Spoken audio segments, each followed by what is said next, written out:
I wanted to bring it back to assault weapons for a minute.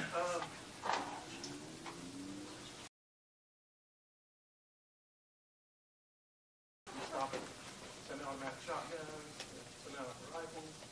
And, where do you stand on that, and what's the best way to approach that? That's a great question. I'm glad you brought me to that because I do have some recommendations. First off, I would like to see the age for purchase of any firearm raised to 20.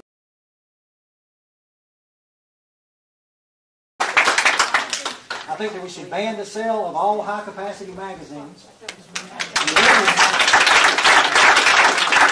including handguns and long guns.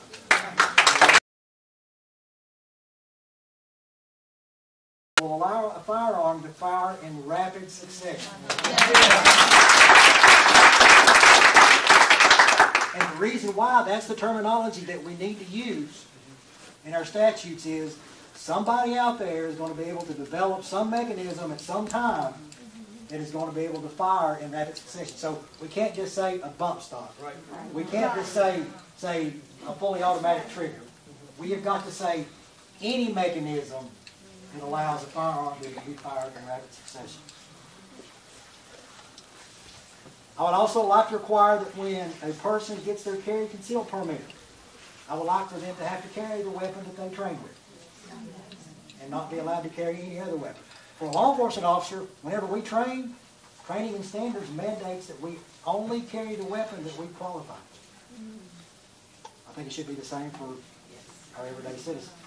I would also like to see some proficiency testing mandated for carry conceal.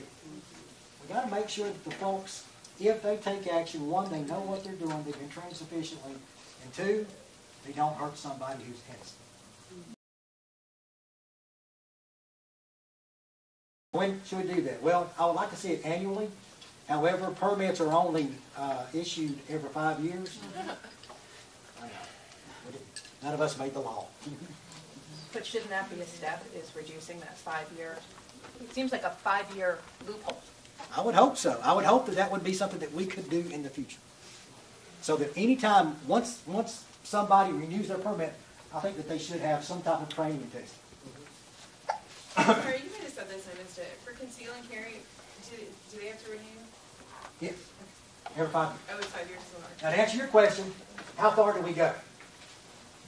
Any weapon that's designed for use by the military, I think we should ban. Yeah.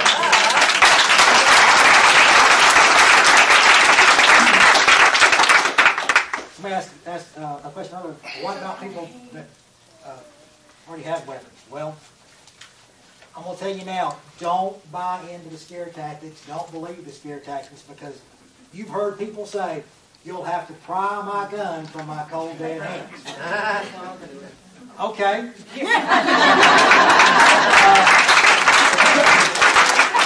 Whenever you pass away, we'll come get it. I don't know, I'm just saying. Joking just a little bit there.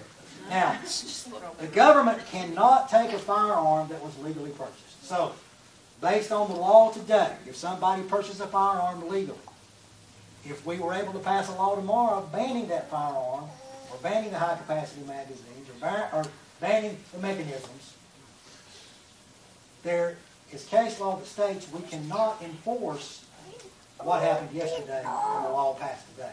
That's called an ex post facto law. It's unconstitutional. We just can't do it. So right now, with all of this conversation that's going on and all over the country at gun shows like the one that's coming up, people are going to be doing those enforcement will probably multiple see an sales increase on in firearms purchasing. Yes, sir, in the back.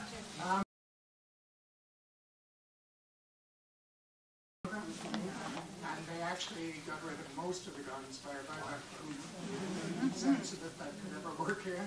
I know that we've had gun buyback programs. Unfortunately, we've had minor success only because folks only bring in guns that are old or damaged. If I'm successful as becoming sheriff, one program that I want to do is I want to have regular gun buyback programs. So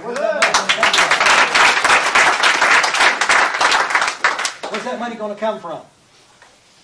Where's that money going to come from? Sell bullets.